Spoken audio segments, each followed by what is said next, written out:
I wanted to be a vet originally, right? I loved the idea of working with animals. I've always loved animals, and that sounds fantastic. And then as I got a bit older, I realized that I actually enjoy having conversations with people. People are what make me tick. And I still love animals. I've got dog, 3 cats, a gecko, we had chickens, all sorts of things. But what I really enjoy is spending time with people, and that was the bit that took me from wanting to be a vet into wanting to be a doctor, was trying to understand what makes people tick. And there was a natural curiosity in me, and I think that's probably one of the greatest elements you want as a doctor, is to be curious. I think that's what sees you through. That's what's seen me through my career. It's just when I hear about something, I want to know why. Why does that happen? Why is a diabetic person more likely to end up having osteoporosis, for example? I don't know why is that? In the same way that I want to know what makes my car break down all the time, but I'm better at understanding people than cars, right?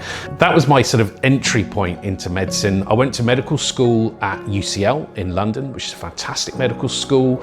At that point, I'd started to become aware of writers like Oliver Sacks and was just fascinated by the speciality of neuropsychiatry.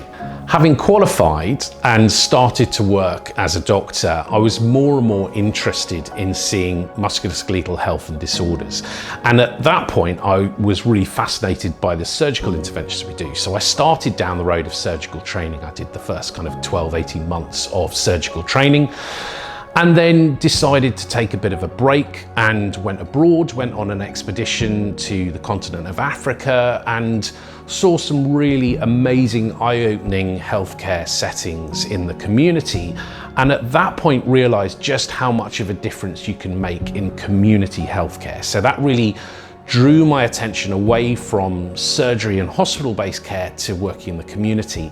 So I shifted and retrained, moved away from surgical training to start my GP training. And I moved to the south coast of England, so I trained in Brighton, working in a range of different hospital jobs before qualifying as a GP in 2008.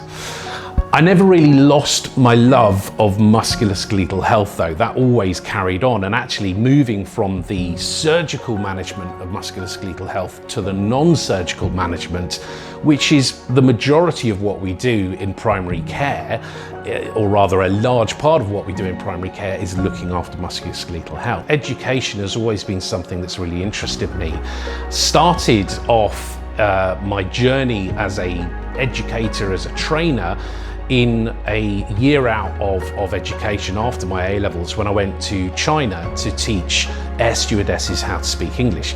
And then from there, after I qualified as a GP, I spent some time working as a facilitator, as a teacher in Brighton and Sussex Medical School, which is a fantastic medical school.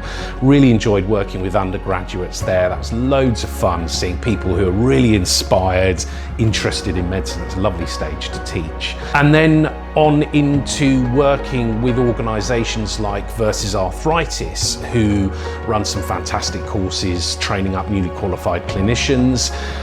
Also with Red Whale, who's an organisation that deliver some of the high quality GP training.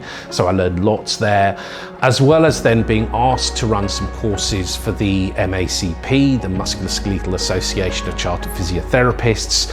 And then on into starting to deliver more and more courses as the interest in this material, I realized, began to coalesce around the need of really high quality education for clinicians that are working in this cross-boundary way.